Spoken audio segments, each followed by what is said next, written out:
Hi there, I'm Renee Schwartz, and welcome to Moonlake Productions' versions of the world's best fairy tales. This series is for listeners both young and old, and features stories from the Grimm's Brothers, Hans Christian Andersen, Arabian Nights, and some of the best classic tales.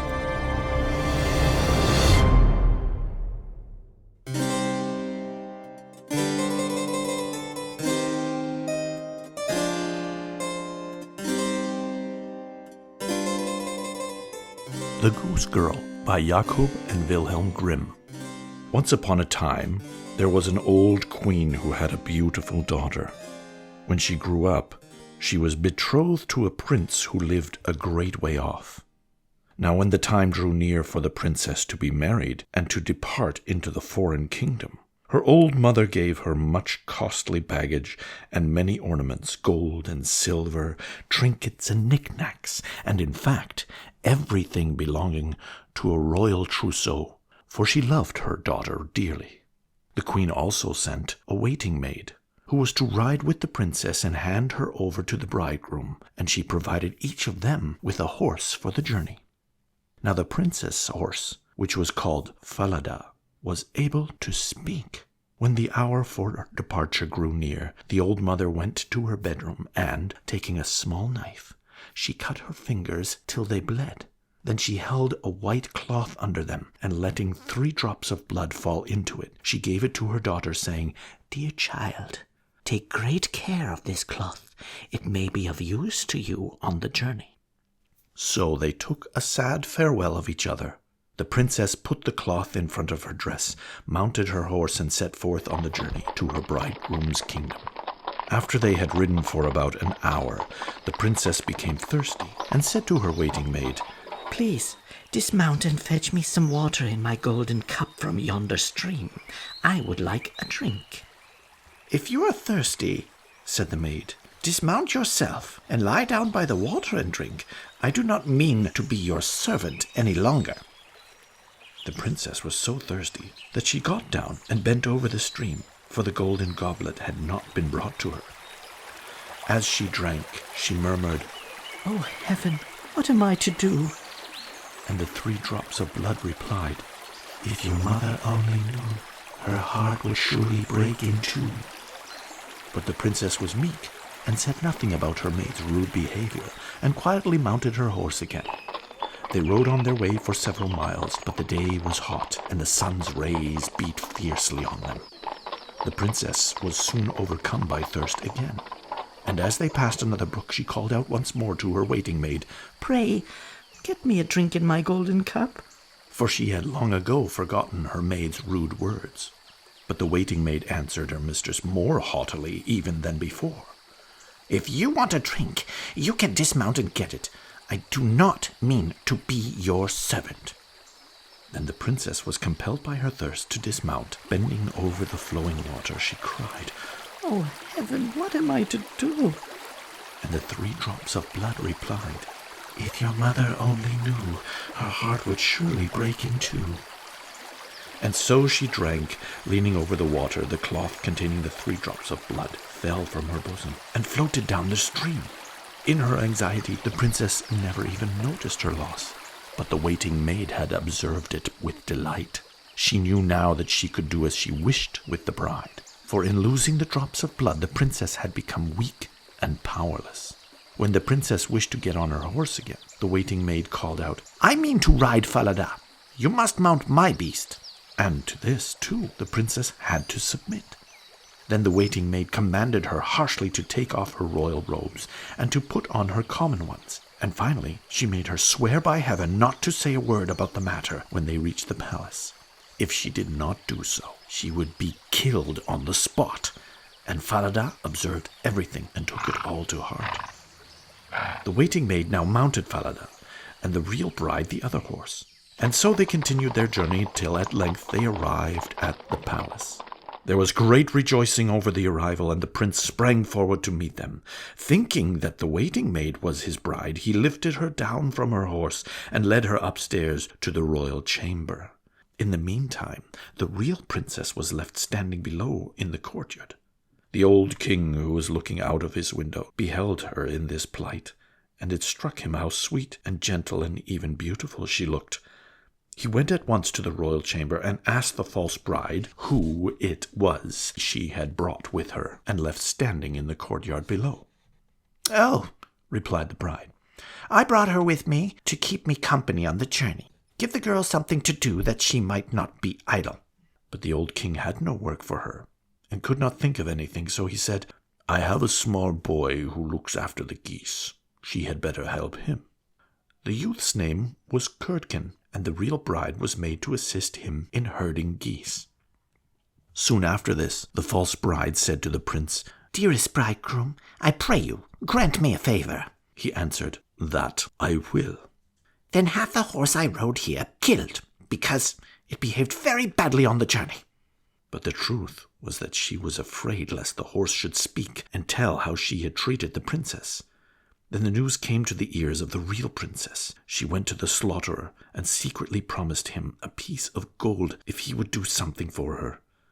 There was in the town a large dark gate through which she had to pass night and morning with the geese. Would he kindly hang up Falada's head there, that she might see it again? The man said he would do as the princess desired, and the next day he chopped off the head and nailed it firmly over the gateway. When she and Curdken drove their flock through the gate early the next morning, she whispered as she passed under, "Oh, Falada, 'tis you hang there." And the head replied, "'Tis you pass under, princess fair. If your mother only knew, her heart would surely break in two." Then the real princess and Curdken left the tower and drove the geese out into the country. And when they had reached the meadow where the geese fed, she sat down and unloosed her hair, which was of pure gold. Curdken loved to see it glitter in the sun, and wanted very much to pull out a few hairs. Then the princess spoke. "Wind, wind, gently sway, blow Curdken's hat away. Let him chase o'er field and wold, till my locks of ruddy gold, now astray and hanging down, be combed and plaited in a crown."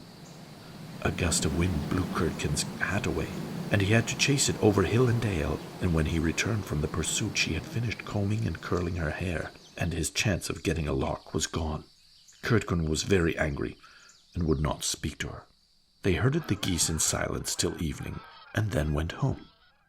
The next morning, as they passed under the gate, driving the geese before them, the girl said, "Oh, Falada, 'tis you hang there." And the head replied, "'Tis you pass under, princess fair. If your mother only knew, her heart would surely break in two." And then she went on her way till she came to the meadow, where she sat down and began to comb out her hair. Curdken ran up to her and wanted to pull a lock from her hair, but she called out hastily, "Wind, wind, gently sway, blow Curdken's hat away. Let him chase o'er field and wold, till my locks of ruddy gold, now astray hanging down, be combed and plaited in a crown." Then a puff of wind came and blew Curdken's hat far away, and he had to run after it. When he returned, she had long finished putting up her golden locks, and he could not get one, so they watched the geese till it was dark. But that evening when they came home, Curdken went to the old king and said, "I refuse to herd geese any longer with that girl." "For what reason?" asked the king. "Because she does nothing but annoy me all day long," replied Curdken, and he proceeded to relate her strange behavior. "Every morning, as we drive the flock through the tower gate, she says to a horse's head that is nailed on the wall, 'Oh, Falada, 'tis you hang there.' And the head replies, ''Tis you pass under, princess fair. If your mother only knew, her heart would surely break in two.'" And Curdken went on to tell what happened on the meadow where the geese fed, and how he had always had to chase his hat. The old king bade him go and drive forth his flock as usual the next day, and when morning came he himself took up his position behind the dark gate and heard how the Goose Girl greeted Falada. Then he followed her through the field and hid himself behind a bush on the meadow. He soon saw with his own eyes how the goose boy and the goose girl looked after the geese, and how after a time the maiden sat down, loosened her hair that glittered like gold, and repeated, Wind, wind, gently sway, blow Curdken's hat away. Let him chase o'er field and wold, till my locks of ruddy gold, now astray and hanging down, be combed and plaited in a crown. And then a gust of wind came and blew Curdken's hat away, so he had to fly over hill and dale after it, and the girl in the meantime quietly combed and braided her hair. All of this the old king observed, and returned to the palace without anyone having noticed him. In the evening, when the Goose Girl came home, he called her aside and asked her why she behaved as she did. "I may not tell you why," she replied. "How dare I confide my woes to anyone? For I swore by heaven not to, otherwise I should have lost my life." The old king begged her to tell him, and he left her no peace, but he would get nothing out of her. At last he said, "Well, if you will not tell me, confide your trouble to the iron stove there." And he went away, leaving her alone. Then she crept to the stove and began to sob and to pour out her sad little heart, and said, "Here I sit, deserted by the whole world. I, who am a king's daughter, and a false maid who has forced me to remove my own clothes, and has taken my place with my bridegroom, while I fulfill the lowly task of Goose Girl.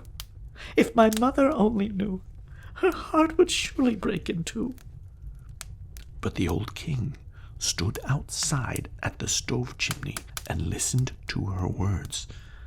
Then he entered the room again, and he ordered the royal apparel to be put on her, in which she looked amazingly lovely. Next he summoned his son and revealed to him that he had a false bride who was nothing but a waiting maid, while the real bride in the guise of the Goose Girl was now standing at his side. The young prince rejoiced with all his heart when he saw her beauty and learned how good she was. And a great banquet was prepared, to which everyone was bidden.